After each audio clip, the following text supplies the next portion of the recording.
Hey now, and welcome to Rise of the Western World, Unit 2, Part 5. The Age of Exploration was kicked off in 1488 with Bartholomew Diaz's discovery of the Cape of Good Hope, opening Europe to a cheaper route to the riches of Asia around the Islamic empires. 4 years later, Christopher Columbus discovered a new world across the Atlantic, but Europe at that time figured the land to be part of the East Indies. To avoid warfare, the Treaty of Tordesillas was enacted in 1494, decreed by the Pope that Spain could lay claim to new lands west of that line, and Portugal could lay claim to all lands to the east. Oh, east? I thought you said west. West.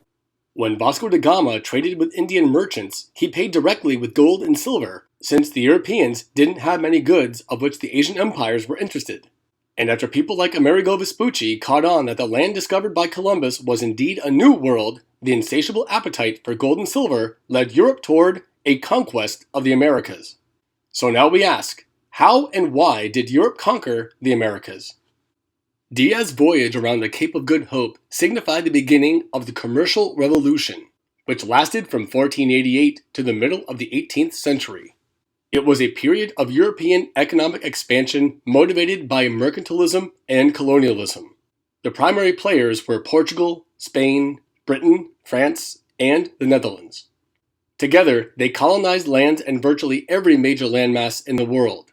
As the name implicates, the Commercial Revolution was implemented through trade, and these powerful European states, more than anything at that time, sought out silver and gold.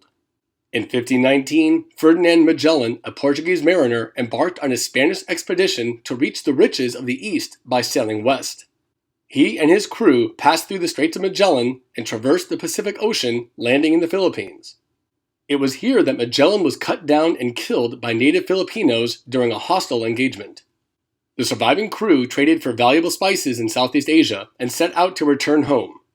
In 1522, of the 5 ships and 270 men who started the long voyage, only one ship with 18 men hobbled back to Spain, the first expedition to circumnavigate the globe.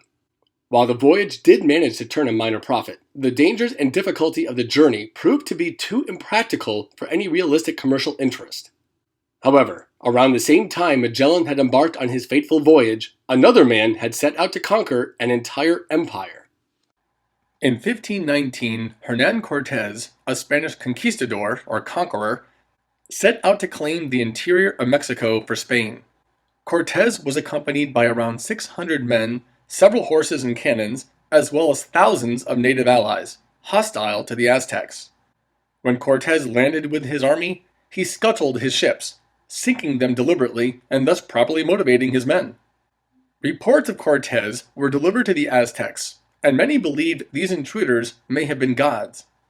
Now Cortez was allowed to enter the capital city of Tenochtitlan because Montezuma, the Aztec king, wanted to bring them close so the Aztecs could learn of the Spaniards' weaknesses. This would prove to be a grave mistake. Cortez and his men captured Moctezuma in his own palace, and over the next 2 years Cortez would lay siege to Tenochtitlan. Moctezuma would lose his life, and eventually the Aztec Empire would be overtaken by the Spanish in 1521. Because of printing, the tales of Cortez's exploits were widely spread, read, and studied by others who sought to repeat his success in other regions of the Americas. Enter Francisco Pizarro, another Spanish conquistador who had spent years exploring South America.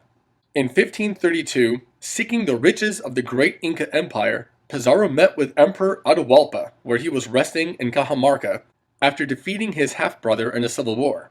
The timing couldn't have been better. The Inca Empire had been weakened through warfare, and even though Atahualpa knew Pizarro and his men weren't gods, many Inca thought they were incantations of their god of thunder, Viracocha, who had a white complexion. Atahualpa met Pizarro with his honor guard and thousands of troops. However, due to the small number of Spaniards, his troops were unarmed. Indeed, this was a big mistake. However, Atahualpa did have tens of thousands of armed troops around half a mile away. Although accounts vary as to what exactly happened next, Pizarro and his men opened fire and attacked Atahualpa and his forces. In the ensuing hours, Atahualpa was captured, thousands of Inca lay dead, The Inca reinforcements were so frightened they never advanced, and not a single Spaniard was killed. Horses, guns, as well as superior armor and tactics meant a clear victory for the Spanish. Pizarro seized the Inca Empire for Spain, and with the greatest South American empire defeated, the Spanish began to dominate the continent. Total world domination!